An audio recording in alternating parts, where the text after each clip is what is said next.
বাংলাদেশি বংশোদ্ভূত English footballer Hamza চৌধুরীর সঙ্গে লন্ডনে দেখা করেছেন বাফুফের সভাপতি তাবিথ আউয়াল। এদিকে পিটার বাটলার ও হ্যাভিয়ার ক্যাব্রেরার চুক্তির মেয়াদ বাড়ানোর আনুষ্ঠানিক ঘোষণা দিয়েছে ফেডারেশন।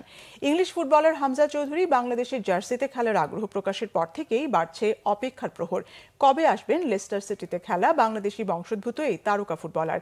এরই মধ্যে হামজার ক্লাব থেকে ছাড়িয়ে তাকে দেশে নিয়ে আসার প্রক্রিয়াও শুরু হয়েছে।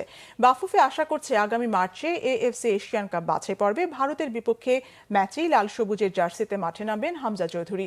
লন্ডনে হামজা ও তার বাবা মার সাথে সাক্ষাৎ করেছেন বাফুফের সভাপতি ও জাতীয় দল ব্যবস্থাপনা কমিটির চেয়ারম্যান তাবিথ আউয়াল।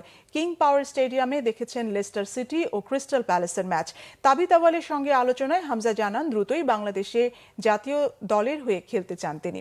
এদিকে জাতীয় পুরুষ ও নারী দলের জন্য নতুন কোচ নিয়োগের পথে না গিয়ে হ্যাভিয়ার ক্যাব্রেরা ও পিটার বাটলারের উপরই আস্থা রেখেছে ফেডারেশন। এশিয়ান কাপ বাছাই ম্যাচগুলোর জন্য 2026 সালের মার্চ পর্যন্ত ক্যাব্রেরার মেয়াদ বাড়িয়েছে বাফুফে। আরও 2 বছর দায়িত্ব পালন করবেন সাফজয়ী নারী দলের coach Peter Butler. Bangladesh football ফেডারেশনের সম্মানিত সভাপতি তাবিথ আউয়াল উনি হামজার সঙ্গে যোগাযোগ করেছে, তার ক্লাবের সঙ্গে, এবং তার সঙ্গে আলাপ করে সে কবে আসবে, কিভাবে প্র্যাকটিস করবে, কিভাবে আমাদের দলে অন্তর্ভুক্ত হবে, সে বিষয়গুলো পরবর্তীতে আপনাদেরকে অবগত করা হবে।